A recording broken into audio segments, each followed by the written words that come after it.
Hello, hello. This is Irene with SaugaTalks. Hello, everyone. Welcome back to SaugaTalks, to my show. This is episode where we're talking about Metaverse.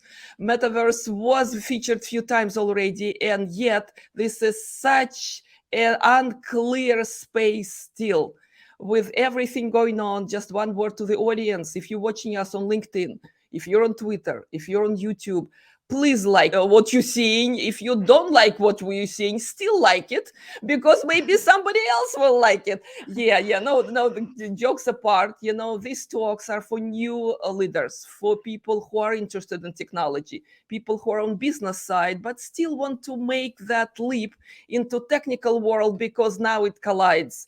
If we want to progress further, when companies, when individuals, when societies actually rethinking the future, that's what these talks are about. Martha, welcome. Thank you for being a guest on Soga Talks today. How are you? I'm very well, thank you. And I'm super excited to be here today with you.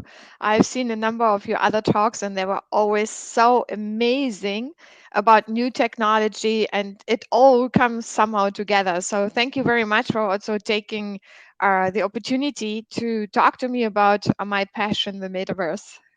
Martha, it's my pleasure, because the work you're doing, the kind of cloud you have around you on LinkedIn and social media, this is amazing, because still there's so much frustration going on despite of feeds we're getting. Let's say on LinkedIn, my feed is really attuned to metaverse now and AI, and still so many fuzzy topics about it. So let's go back to the basics, maybe. People calling metaverse a game changer. Do you agree with that? I completely agree with it. And there is something interesting in that word game changer, which means games. So, metaverse is not games, if I may say so. So, if we think about what is a metaverse and you ask an expert, yeah, and I'm not claiming I'm an expert, you get hundreds of different answers. It's a little bit like if you ask a lawyer about a legal question and then you have five lawyers and it's the same. But it's in particular for many people difficult to grasp because you have like overwhelming information. So if we try to break it down a little bit, it's definitely what everyone agrees on. Number one, it's the future of the internet. It's the next development of the internet. I think that's quite clear. And then we have to think about it in terms of virtual world, but the virtual world can be also very connected to what we do in the real world. Yeah? So there's a strong connection between the virtual and the real, and we can go through some examples there.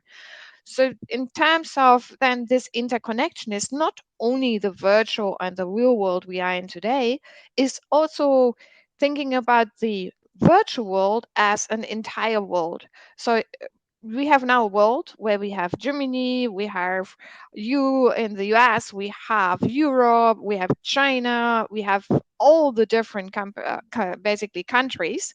And we also have something similar in the metaverse. That's why it's so confusing for us because we cannot relate to this concept.